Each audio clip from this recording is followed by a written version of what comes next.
بسم اللہ الرحمن الرحیم۔ اعوذ باللہ من الشیطان الرجیم، بسم اللہ الرحمن الرحیم۔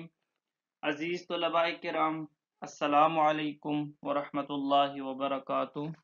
امید ہے آپ سب خیر و عافیت سے ہوں گے۔ جواہر البلاغہ حصہ اول، سبق نمبر 52۔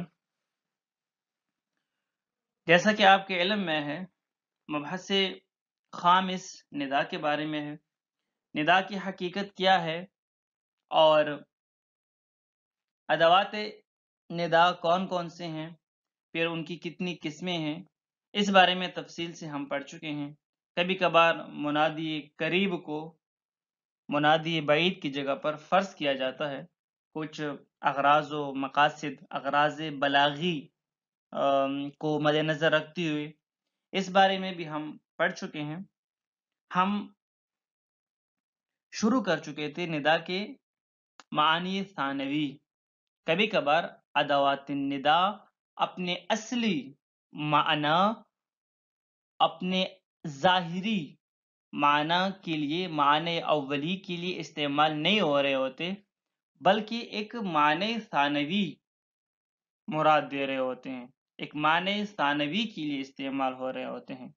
متکلم مقتضی حال کے مطابق کبھی کبھار ادوات الندا سے معنی اولی کے بجائے معنی مقصود لے رہا ہوتا ہے، کوئی اور معنی مراد لے رہا ہوتا ہے، جنہیں معنی ثانوی کہا جاتا ہے۔ تو ان میں سے دو ہم پڑھ چکے تھے، آج جو باقی ہیں وہ پڑھیں گے انشاءاللہ۔ خلاصے کی ضرورت نہیں ہے کیونکہ فقط معانی ہے اور ان کی وضاحت ہے۔ تیسرا معنی، جب ادوات الندا اپنے اصلی معنی سے نکل جاتے ہیں، اپنا اصلی معنی نہیں دے رہے ہوتے، کوئی اور معنی دے رہے ہوتے ہیں، تو ان میں سے ایک معنی ندبہ، ندبہ ہے۔ ندبہ یعنی آہو زاری کرنا، آہو پکار، دل کی بات بتا دینا۔ ندبہ یعنی دل کی بات بتا دینا، چیخو پکار کرنا۔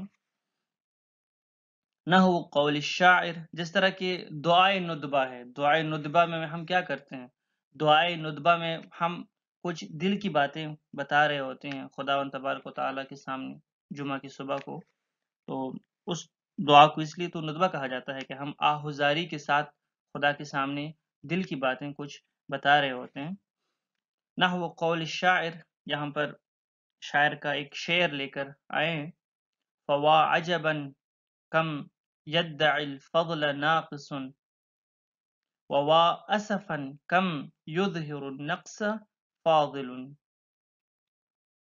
شاعر فرماتے ہیں کہ تعجب ہے، کتنے ایسے لوگ ہیں جو فضیلت کے دعوے دار ہیں لیکن ناقص ہیں، اور افسوس ہے کہ کتنے صاحب فضل ہیں کہ جو اپنے کو ناقص و کم رتبہ سمجھتے ہیں۔ اکثر ایسا ہی ہوتا ہے، جو فضیلت کے دعوے دار ہوتے ہیں، جو یہ شو کر رہے ہوتے ہیں کہ ہم بہت ہی صاحب فضیلت ہیں، حقیقت میں وہ ناقص ہوتے ہیں۔ حقیقت میں وہ بس ان کی بیماری یہی ہے کہ وہ اپنے آپ کو بڑا شو کر رہے ہیں، حالانکہ وہ ناقص ہوتے ہیں۔ یہ ایک نفسیاتی بیماری سمجھیں یا ایک اخلاقی بیماری ہے کہ اکثر لوگ اس بیماری میں ہم مبتلا ہوتے ہیں کہ اپنے آپ کو بہت ہی فضیلت والا سمجھ رہے ہوتے ہیں، لیکن ہماری توجہ اپنی طرف نہیں ہے کہ ہم کتنے ناقص ہیں، کتنے اخلاقی برائیاں ہمارے اندر موجود ہیں۔ اور جو صاحب فضیلت لوگ ہوتے ہیں، جو بلند مرتبت لوگ ہوتے ہیں، وہ اکثر ایسے ہی ہوتے ہیں جو اپنے فضیلت کو ظاہر نہیں کرتے، وہ اپنے کو ناقص سمجھتے ہیں، کم رتبہ سمجھتے ہیں۔ تو اب یہ یعنی دل کی بات جہاں پر شاعر نے کی ہے، ایک قسم کا دل کا اظہار کیا ہے، دل کی بات کا اظہار کیا ہے، اور ایک قسم آپ یہ سمجھیں کہ ایسی بات اس نے کی ہے کہ جس کے اوپر تعجب اس حد تک ہے کہ رونا چاہیے انسان کو۔ ایسی دل کی بات کی ہے شاعر نے اپنے اس شعر میں کہ تعجب ہے، وا عجبا کم یدعی الفضل ناقص، مجھے تعجب ہے، مجھے افسوس ہے کہ کتنے ایسے لوگ ہیں کہ جو فضیلت کے دعوے دار ہیں لیکن ناقص ہیں. وَوا اسفاً اور افسوس ہے مجھے. کم یظہر النقص فاضل کتنے ایسے لوگ ہیں جو اپنے آپ کو ناقص اور کم رتبہ سمجھتے ہیں لیکن وہ ہے صاحبان فضیلت.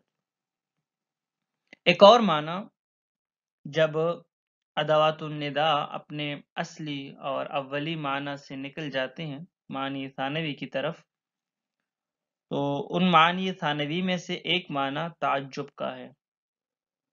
کبھی کبھار انسان تعجب ادوات استعمال تو ادوات النداء کر رہا ہوتا ہے لیکن معنی تعجب کا لے رہا ہوتا ہے. کا قول الشاعر، جس طرح کہ شاعر کا ایک شعر ہے، یا لکی من قبرۃ بمعمری خلا لک الجو فبیذی واسفری. یہ شاعر کا ایک شعر ہے. فرماتے ہیں کہ اے کبرا، کبرا ایک پرندہ ہے، پرندوں میں سے کوئی ایک پرندہ ہے کبرا. یہ آباد زمین، یہ سرسبز و شاداب زمین تیرے لیے ہے، تیرے لیے یہ سرسبز و شاداب علاقہ خالی ہے، تو اس میں گا اور انڈے دے. فبیز وصفری یعنی تو اس میں گانا گا اور انڈے دے. اب یہاں پر صاحب کتاب یا لکے ندا مقصود نہیں ہے، اس کو ندا نہیں دے رہے اور نہ اس کو یہ بات سمجھا رہے ہیں کہ آپ یہاں پر رہیں اور یہ علاقہ فرض کریں آپ کے لیے مناسب ہے اور بس اس میں انڈے دیتی رہو اور کیا نام ہے گاتی رہ. بلکہ صاحب کتاب معذرت شاعر یہی بتانا چاہ رہے ہیں کہ اتنا خوبصورت سرسبز و شاداب علاقہ ہے لیکن اس میں فقط کبرا کے علاوہ، کبرا پرندے کے علاوہ کچھ بھی نظر نہیں آیا. نہ جانور ہیں، نہ باقی پرندے ہیں، نہ انسان ہیں. حالانکہ یہاں پر تو آبادی ہونی چاہیے تھی، جبکہ یہاں پر کوئی انسان نظر نہیں آ رہا، کوئی اور حیوان یا پرندہ نظر نہیں آ رہا، بلکہ فقط ایک کبرا ہی نظر آ گئی. تو شاعر تعجب کر رہے ہیں. الزجر ایک اور معنی کہ ادوات استفہام کبھی کبھار اپنے معنی اصلی سے نکل کر معنی ثانوی جب دے رہے ہوتے ہیں تو ان میں سے ایک معنی زجر ہے. کبھی کبھار ادوات استفہام زجر کے معنی میں آتے ہیں. زجر یعنی کسی کو تنبیہ کرنا، اس کو ڈانٹنا. کا قول الشاعر، جس طرح شاعر کا ایک شعر ہے، افعادی متل متاب علم تصحو والشیب فوق رأسی علم. یہاں پر افعادی اے میرے دل، تو یہ آ ندا کے لیے نہیں آیا ہوا بلکہ یہ یہاں پر زجر کے معنی میں آیا ہے. اس کا ترجمہ ہے اے دل تو کب توبہ کرے گا جبکہ بڑھاپا میرے سر پر آ پہنچا ہے.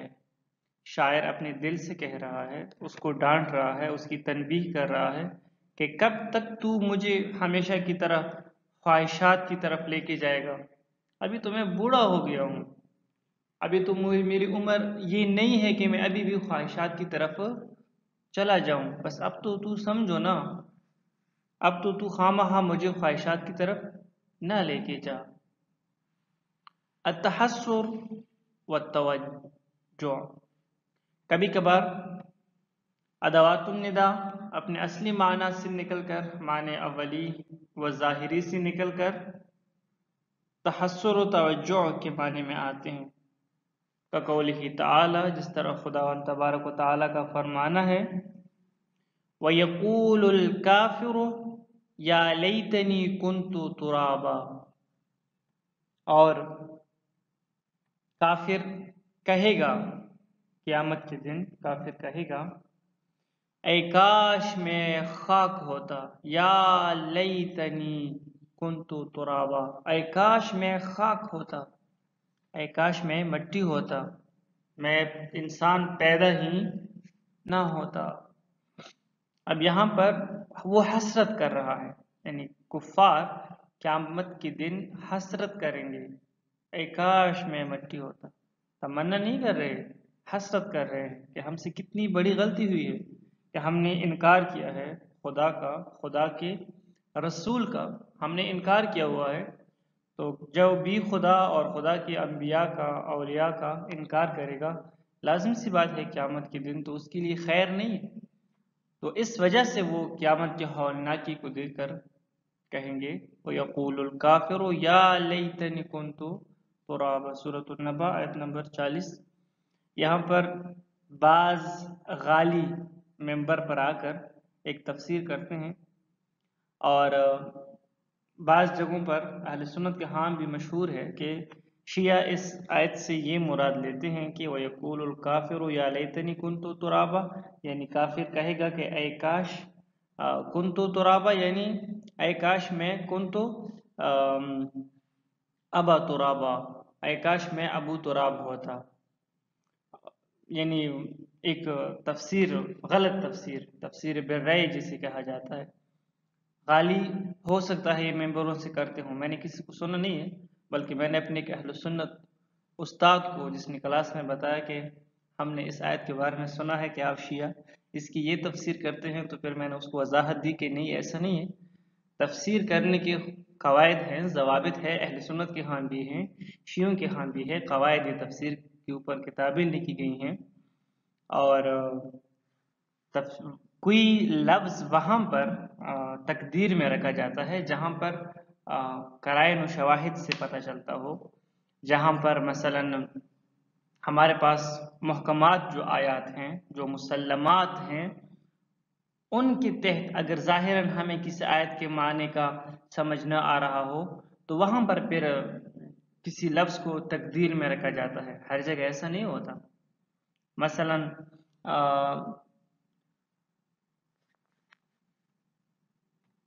سورۃ الفجر آیت نمبر 22 میں جب ہم دیکھتے ہیں، وہ آیت یہ ہے وَجَاءَ رَبُّكَ وَالْمَلَكُ صَفًّا صَفًّا، وَجَاءَ رَبُّكَ وَالْمَلَكُ صَفًّا صَفًّا۔ اب یہ جو آیت ہے اس کا ظاہری معنی ہم دیکھتے ہیں تو یہ مسلمات کے خلاف ہے، اس آیت کا ظاہری معنی مسلمات کے خلاف ہے، محکم آیات کے خلاف ہیں، کیونکہ قرآن میں بھی ہے کچھ آیات محکمات ہیں، کچھ متشابہات ہیں، اور متشابہات کی تعویل ہم نے محکمات کے تحت کرنی ہے، ہم نے اپنی طرف سے اس میں معنی نہیں نکالنے۔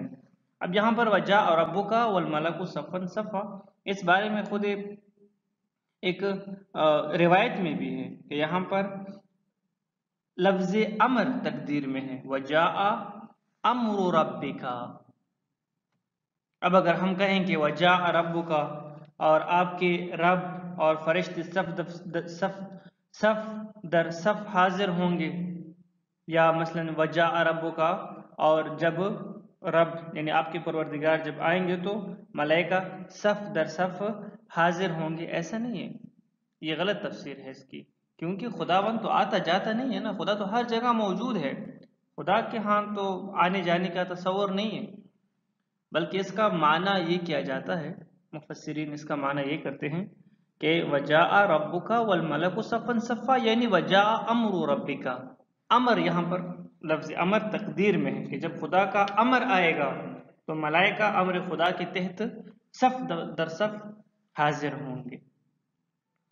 تو یہاں پر یہ جو آیت ہے اس میں بھی تمام شیعہ جتنی بھی مفسرین ہیں، جتنی بھی محدثین ہیں جنہوں نے احادیث نقل کی ہیں، اور جتنی بھی مفسرین ہیں جنہوں نے قرآن کی تفسیر کی ہیں، آپ ان کے تفاسیر میں دیکھ سکتے ہیں کہ وہاں پر وَيَقُولُ الْكَافِرُ يَا لَيْتَنِي كُنْتُ تُرَابًا کا وہی معنی ہے جو عام مسلمان کرتے ہیں، سب کے سب جو معنی کرتے ہیں کہ کافر کہے گا قیامت کے دن کہ اے کاش میں مٹی ہوتا، حسرت کرے گا، تحسر کے معنی میں ہے، یہاں پر وہ والا معنی نہیں ہے کہ اے کاش میں ابو تراب ہوگا۔ یہ غالی بعض دفعہ آیات اور روایات کے معنی سے بہت غلط مطالب نکال رہے ہوتے ہیں، آیات متشابہات اور بعض روایات سے بہت نامناسب مطالب نکال رہے ہوتے ہیں، فقط مجمع کو اٹھانے کے لیے اور لوگوں سے داد حاصل کرنے کے لیے اور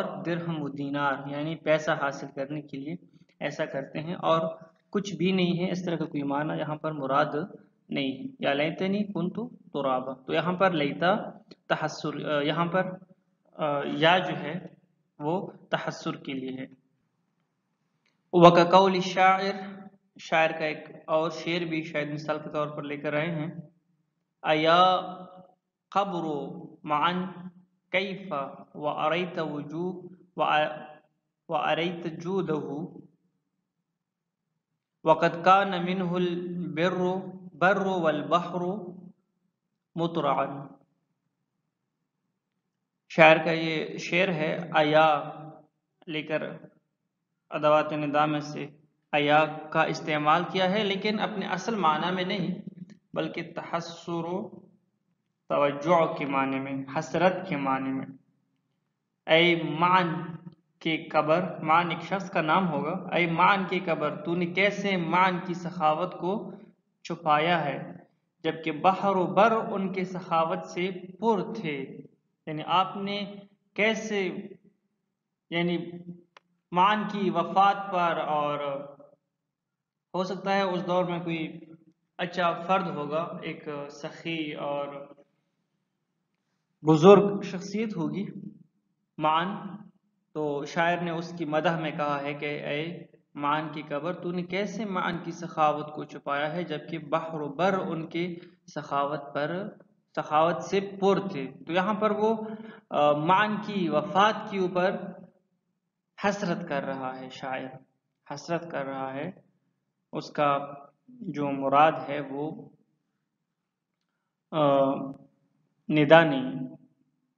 اتحیر و تضجر، تحیر و تضجر یعنی دل تنگ ہونا، پریشان ہونا، ان معنی میں آتا ہے۔ کقول امرئ القیس متضجرا من طول لیلہ، جس طرح کہ مثلا امرؤ القیس کا ایک شعر ہے، لیل یعنی رات کی، ایک طویل رات کی سے تنگ آ کر رات کا طولانی ہونا، اس پر رات طولانی ہوئی تو لازمی سی بات ہے جب انسان کو مثلا نیند بھی نہیں آتی اور غم کی صورت میں ہوتا ہے تو اگر 1 گھنٹہ اس کے لیے 5 گھنٹے بن جاتے ہیں، تو جب یہ حالت تھی رات کو اور رات ختم نہیں ہو رہی تھی تو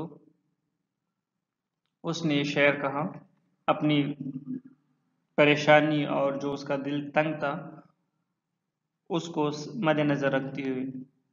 الا ایھا اللیل الطویل الانجلی یصبح وما الاصباح منک بامثل، فرماتے ہیں اے لمبی رات تو صبح کے ذریعے روشن ہو جا، اگر صبح ہو بھی جائے تو وہ تجھ سے افضل نہیں ہے۔ اب یہاں پر لیل کو مخاطب کر کے الا یا ایھا اللیل الطویل الانجلی، ندا اصل معنی میں، حرف ندا اپنے اصل معنی ندا میں استعمال نہیں ہوا بلکہ تحیر و تضجر کے معنی میں استعمال ہوا ہے۔ وَيَكْثُرُ فِي هَذَا فِي النِّدَاءِ الْإِطْلَالِ وَالْمَطَايَا وَنَحْوِهَا، فرماتے ہیں کہ اس طرح تو ندا میں اکثر طور پر ندا آتا ہے، یعنی شرح میں تو لکھا ہوا ہے کہ تحیر و تضجر کے معنی میں جب ہو ندا، تو اکثر ایسا ہوتا ہے کہ ندا کھنڈرات یا مثلا اونٹ یعنی سواری وغیرہ کو مخاطب کر کے، ندا کے ساتھ جب کھنڈرات یا مثلا اونٹ کوئی بھی سواری جب مخاطب کی جاتی ہے تو اس کا مطلب تحیر و تضجر ہی ہوتا ہے۔ البتہ یہ بھی معنی ہو سکتا ہے کہ مطلقاً حروف ندا میں ایسا ہوتا ہے کہ حروف ندا کے ذریعے سے کھنڈرات یا سواری وغیرہ کو یا اس طرح کی اور چیزوں کو مخاطب کیا جاتا ہے اور اصل معنی مراد نہیں لیا جاتا بلکہ کوئی اور معنی مراد لیا جاتا ہے۔ شرح میں ہے کہ جب بھی یعنی ندا کے ذریعے سے یہ کڈرات، سواری اور اس طرح کی چیزوں کو جب مخاطب کیا جاتا ہے تو تحیر و تزجر مراد لیا جاتا ہے۔ والسلام علیکم ورحمۃ اللہ وبرکاتہ۔